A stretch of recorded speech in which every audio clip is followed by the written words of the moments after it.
नमस्कार, मैं doctor Sangeeta Gogte episode 2 में आप सबका स्वागत करती हूँ। पिछले एपिसोड में हमने देखा संगीत के बारे में कई चीज़ें हमने जानकारी ली। मैं हर एपिसोड में आपको चाहती हूँ कि कुछ संगीत के बारे में कुछ नयापन जो आज तक YouTube पे अवेलेबल नहीं है वो मैं आपको देना चाहती हूँ, प्रस्तुत करना चाहती हूँ। आज हमने पिछले एपिसोड में हमने जो देखा था वो संगीत क्या है, संगीत का महत्व और संगीत का असर, इन 3 चीज़ों पे हमने प्रकाश डाला था। आज संगीत के बारे में मैं हमें कुछ शॉर्ट में बताना चाहती हूँ। संगीत एक सांगीतिक ध्वनि है, ध्वनि या साउंड जो मन को प्रसन्न करती है, चित्त को प्रसन्न करती है। ये चीज़ें आप भी सब जानते हैं कि साउंड क्या है। संगीत के अंतर्गत 3 चीज़ें आती है। पहला होता है गायन, दूसरा होता है वादन और तीसरा होता है नृत्य। गायन में शास्त्रीय संगीत, सुगम संगीत, लोक संगीत, ये 3 चीज़ें आती है। उसी प्रकार से वादन में हर टाइप के वादन जो होते हैं वो आते हैं। तबला, ढोलक, हारमोनियम, सितार, गिटार, इस टाइप से सभी वाद्य आते हैं। इनको भी 4 श्रेणियों में जैसे विभाजित किया जाता है, तत्, वितत, घन और सुशिर। तत् यानी तार वाले वाद्य, वितत यानी चमड़े वाले वाद्य, घन यानी आघात वाले वाद्य और सुशिर यानी फूंक से बजने वाले वाद्य। इन 4 चीज़ों में उनको डिवाइड किया हुआ है। इस प्रकार से हम इतना ज़्यादा डिटेल में आगे के एपिसोड में हम बताना चाहूँगी, पर आज मैं बताना चाहती हूँ कि 3 प्रकार से जो गायन की विधियाँ हैं, शास्त्रीय संगीत, सुगम संगीत और लोक संगीत। अब शास्त्रीय संगीत हम जिसे कहते हैं वो कहलाता है पक्का गाना। पक्का गाना यानी जो शास्त्र उपयुक्त गाना जो होता है, शास्त्रोक्त गाना जो होता है, शास्त्र के अनुसार जो लिखा हुआ गाना होता है, वो शास्त्रीय संगीत कहलाता है। क्रमिक पुस्तक मालिका में भातखंडे जी ने 484 रागों को शास्त्रबद्ध किया हुआ है। जो चीज़ें उन्होंने लिखी है वो 10 थाटों में उन्हें विभाजित किया हुआ है और उनके शास्त्रोक्त पद्धति से सारे रागों को डिवाइड किया हुआ। उसमें सरगम, लक्षण गीत, छोटा ख्याल, बड़ा ख्याल, ध्रुपद, धमार, तराना आदि चीज़ें लिखी गई है। मैं आपको एक आध राग का उदाहरण, जैसे राग यमन, स्टार्टिंग हम जब गाना सिखाते हैं बच्चों को तो राग यमन के बारे में बताते हैं। राग यमन क्या है, पहले आपको ये बता दूँ कि जो स्वर है वो स्वर है 7 स्वर है टोटल। इन्हीं 7 स्वरों से सुगम संगीत भी बनता है, फिल्मी संगीत भी बनता है, गज़ल भी, भजन भी, जो भी है वो 7 स्वरों से बनता है। इनके अलावा एक 5 स्वर जैसे होते हैं, 4 तो कोमल स्वर और 1 होता है वो तीव्र स्वर। तो ये टोटल विकृत स्वर जो हो गए पूरे 5 और 7 शुद्ध स्वर, ऐसे टोटल स्वर मिलाकर हो गए 12 स्वर। इन 12 स्वरों से हमारा संगीत चलता है। आज मैं आपको राग यमन के बारे में बताना चाहूँगी। राग यमन कल्याण ठाट का राग है। ठाट क्या है, ठाटों से राग बनते हैं।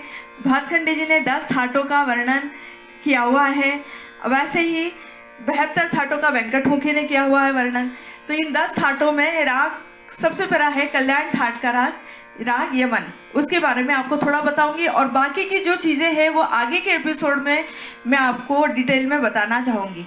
आज मैं राग यमन का थोड़ा सा आपको बंदिश बताना चाहूँगी और राग यमन पे फिल्मी गाने कैसे होते हैं वो आपको थोड़ा सा सुनाना चाहूँगी। राग यमन सारे ग म पा ध नि सा सा नि ध प म ग रे सा नि रे ग रे सा पा म ग रे सा।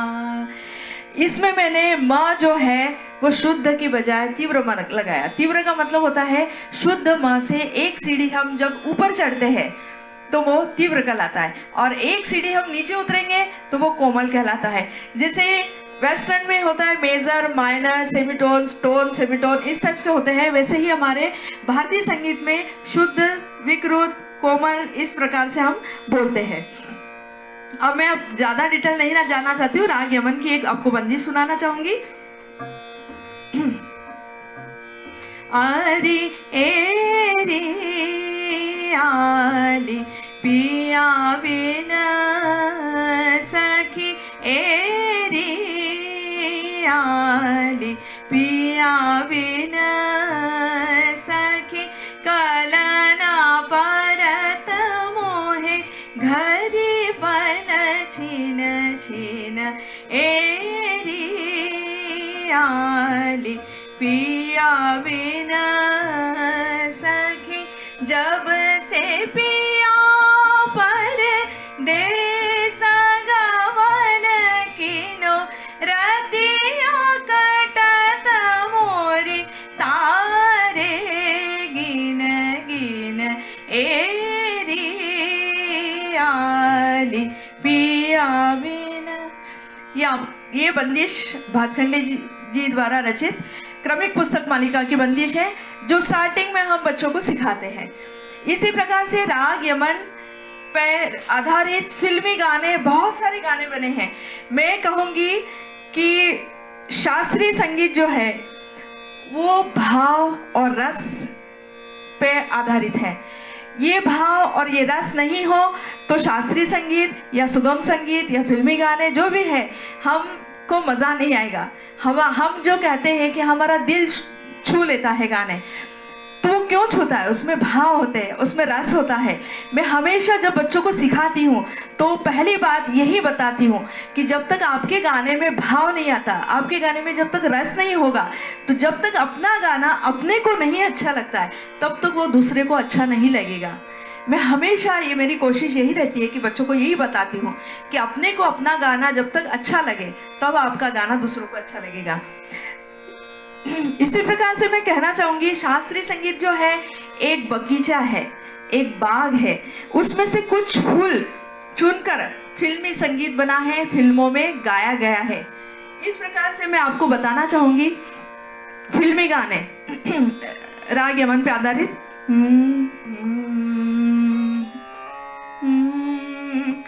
जब दीप जले आना, जब शाम ढले आना, संकेत मिलन का भूल न जाना, मेरा प्यार ना बिसराना। जब दीप जले आना, जब शाम ढले आना। अब यहाँ देखिए राग यमन की सरगम यूज किए, पनी नि रे रे रे मद प म प गा म ग, पनी नि रे रे रे मद द द स नि ध नि प। इस टाइप से इन स्वरों को यूज किया हुआ है।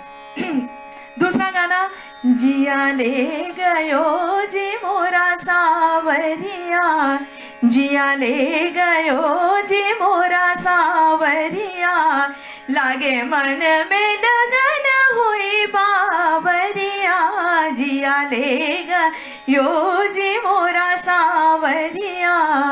बेबी राग यमन पे आधारित है।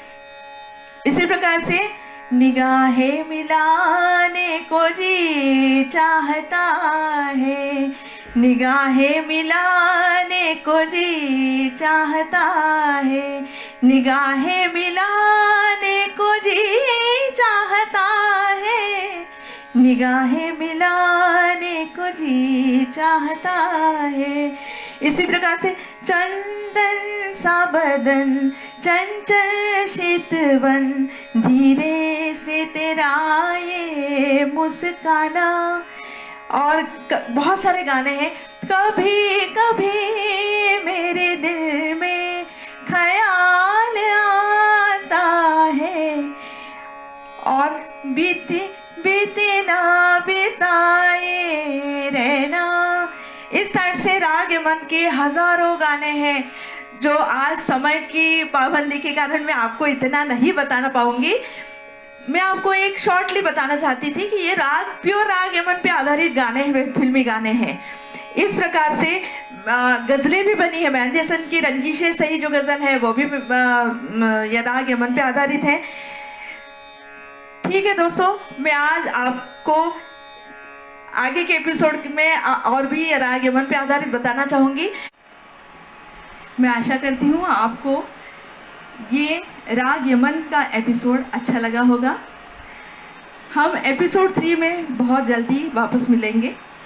तब तक के लिए खुश रहें, स्वस्थ रहें, घर में रहें और ऐसे ही गाते रहें, गुनगुनाते रहें।